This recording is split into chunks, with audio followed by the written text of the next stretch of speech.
ఈ వీడియోలో మనం భగవద్గీత అధ్యాయము 3 శ్లోకము 2ను పరిశీలిద్దాం. 2వ అధ్యాయంలో శ్రీకృష్ణ భగవానుడు ఆత్మజ్ఞానం యొక్క గొప్పతనాన్ని మరియు కర్మఫలాలను ఆశించకుండా పనిచేయమని చెప్పాడు. ఇప్పుడు 3వ అధ్యాయం మొదలవగానే అర్జునుడిని ఘోరమైన యుద్ధం చేయమని ప్రేరేపిస్తున్నాడు.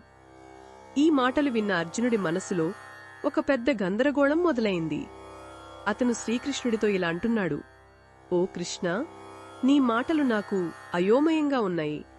ఒకసారేమో జ్ఞానమే గొక్కది అంటావు, ఇంకోసారేమో కర్మ అంటే యుద్ధం చేయడమే నీ కర్తవ్యం అంటావు.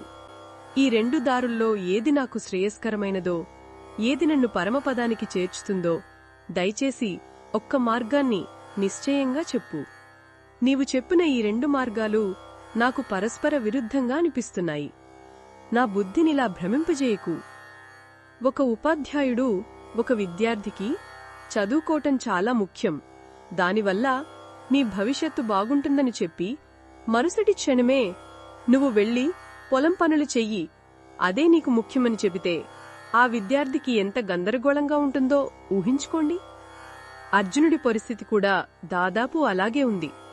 అతను అహంకారంతో ప్రశ్నించటం లేదు. తన అజ్ఞానాన్ని ఒప్పుకుని అత్యంత వినయంతో ఆర్తితో తనకు ఒకే ఒక్క స్పష్టమైన మార్గాన్ని చూపించమని భగవంతుణ్ణి వేడుకుంటున్నాడు. అర్జునుడికి కావలసింది పాండిత్య ప్రదర్శన కాదు, అతనికి కావలసింది తన జీవితానికి ఒక దిశానిర్దేశం. ఆ ఒక్కదారేదో స్పష్టంగా చెప్పు స్వామి అని అడుగుతున్నాడు. ఈ శ్లోకం మనకు ఒక ముఖ్యమైన విషయాన్ని నేర్పిస్తుంది. ఆధ్యాత్మిక మార్గంలో సందేహాలు రావటం, గందరగోళానికి గురికావటం సహజం. దాని గురించి సిగ్గుపడకూడదు. అర్జునుడిలా మనం కూడా మన గురువుని లేదా భగవంతుణ్ణి పూర్తి శరణాగతితో వినయంతో ప్రశ్నించాలి. స్పష్టత కోరాలి. నిజాయితీతో అడిగిన ప్రశ్నకు తప్పకుండా సమాధానం లభిస్తుంది.